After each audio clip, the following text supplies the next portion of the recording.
The date is the 31st of July, 1940. Recon efforts have reported the German convoy transiting the English Channel heading towards France. We have been dispatched to intercept. It's anticipated that we'll make contact by midnight in the vicinity of Jersey Island. Ladies, gents, and everybody in between, welcome back to the Battle of the Atlantic. Now, last time we checked in with Task Force Gdansk, they were under heavy air attack from German bombers. But with nightfall and a sighting report on an enemy convoy, the odds are even, and the destroyers are sent in to intercept, making contact just before midnight. Entering tactical mode, the gloom of transport ships on the night horizon confirmed that the task force had indeed caught the right group. The destroyers laid smoke to conceal their movements and headed in, opening fire on the convoy at just past 6,000 yards.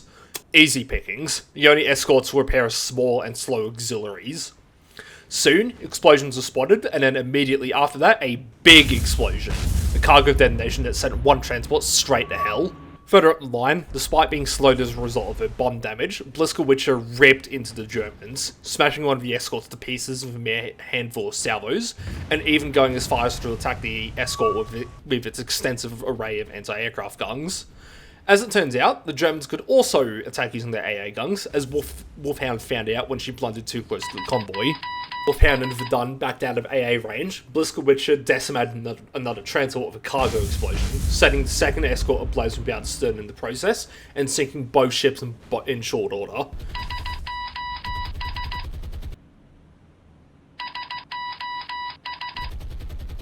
Moments later, a third transport was shattered by a cargo explosion.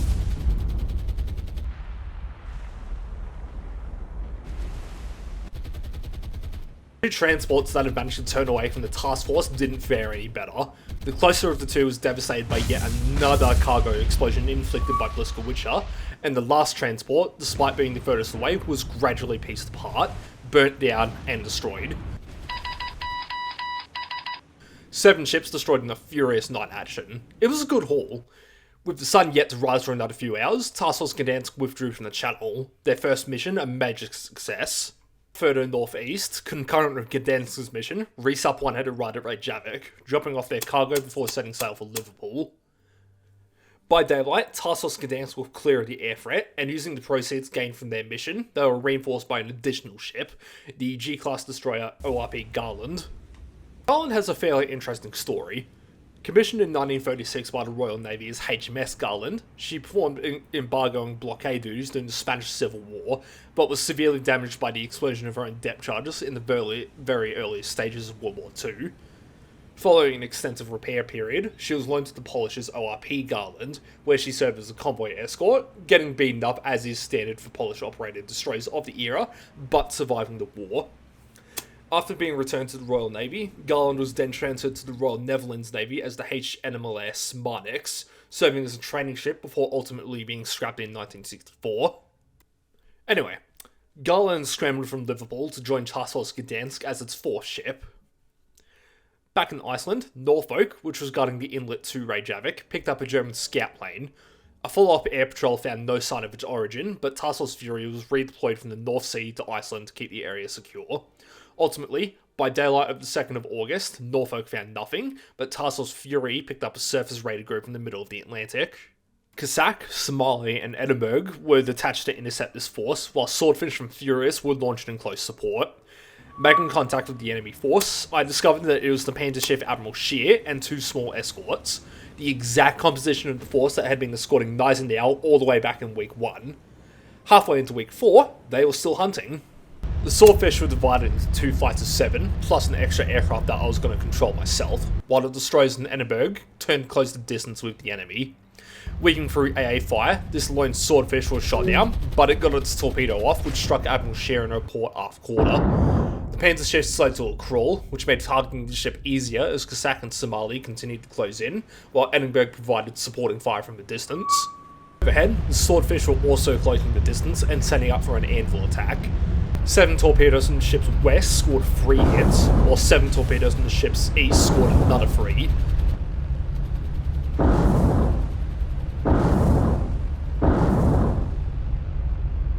Admiral Scheer was now crippled, but she wasn't quite out of the fight yet. In the midst of this, Edinburgh had been hit and set on fire, but she continued to plough onwards. Cossack and Somali were also starting to take hits, but they were dealing out far more damage than they were taking in return, smashing the escort screen of their superior main gun batteries, while also launching torpedoes at the crippled Admiral Scheer. Enneberg supported from a distance, but having missed her chance to resupply in week 3, she was fast running out of ammo. Still, before long, the lead escort burnt down and sank. Cossack was being raked by gunfire from the Admiral Scheer, on fire and suffering minor flooding, which caused her to break away while Somali took the lead, working over the second escort while letting off a salvo of torpedoes at Admiral Scheer. Ultimately though, Cossack was forced to take over from Somali again when the latter was struck by rounds that temporarily knocked out her forward guns. Even so, the second German escort was doing far worse off, sinking shortly after Somali broke away. Admiral Scheer was the last ship left standing, but she didn't last for much longer. 2 torpedoes from Somali struck the Panda ship aft, blowing its stern clean off.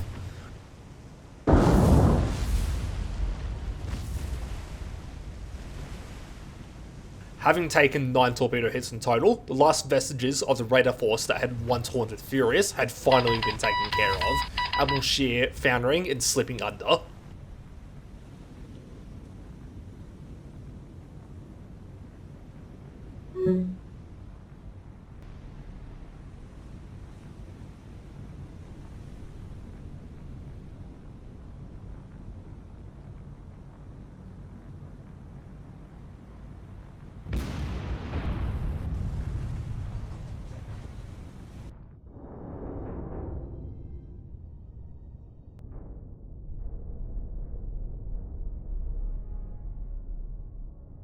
Needing to return to Liverpool to rearm, Task Force Fury linked up with Resup 1.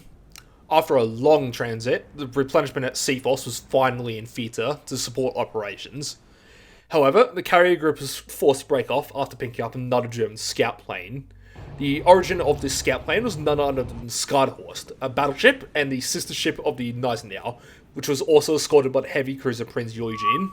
This was a threat that needed to be dealt with immediately, but with the destroyers in Edinburgh running low on ammo, the only viable striking choice of Furious is Swordfish, which was just barely in striking range of Scharnhorst. Operating in 2 flights of 6, the torpedo bombers stalked the capital ships and dived in. A barrage of flak clouds and tracer rounds lit up the dreary Atlantic skies, but both flights got off their torpedoes. Half of the strike package was lost, but 8 torpedo hits had been scored, setting Scharnhorst ablaze and rendering her slower than a sloth.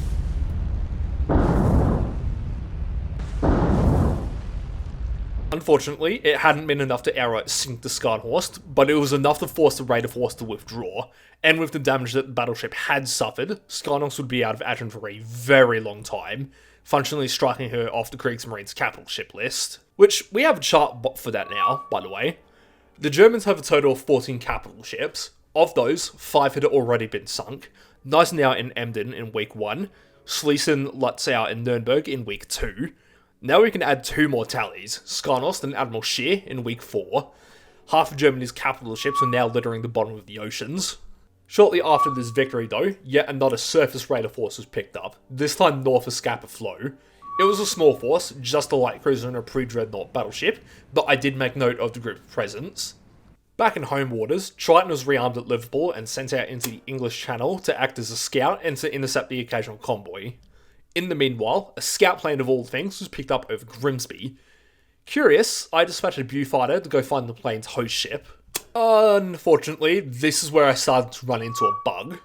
The viewfighter was intercepted by fighters, but in the process of loading into the tactical mode, there was a very large explosion and the loading bar froze. Apparently, a feature of the mod makes it so that broken cells in a ship's damage control board explode when they launch into tactical mode. Unfortunately, whatever was causing it here was exploding so violently that it softlocked the game. Once you get the infinite loading screen, the game is unrecoverable. From that point, it needs to be alt F4'd. Apparently this is repeatable, because after resetting the game and having Triton enter vaguely the same area, the same bug occurred.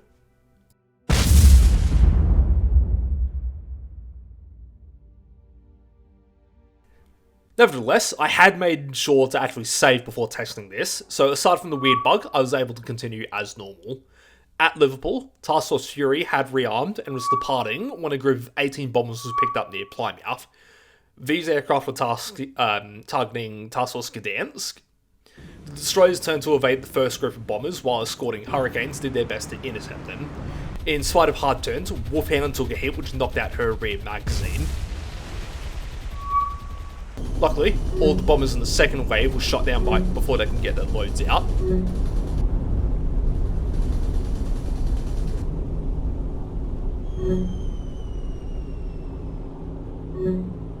Following this rather concerning encounter, Task Force Gdansk turned to withdraw from the channel, but not before coming across a U-boat patrol just off the British coast. This attack was rather handily evaded, but the Task Force had to watch as bombers from every single base in occupied Europe came after them. Doubly lucky, none of these bomber forces found the destroyers before they got out of search range, and night fell. The destroyers were safe. For now.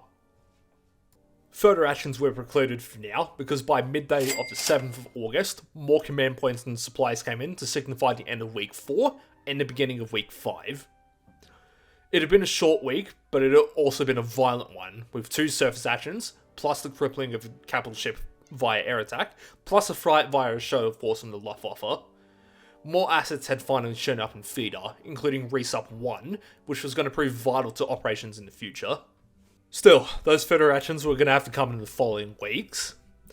This has been Battle of the Atlantic mod for War on the Sea. Stay frosty, folks, and I'll catch you on the next one.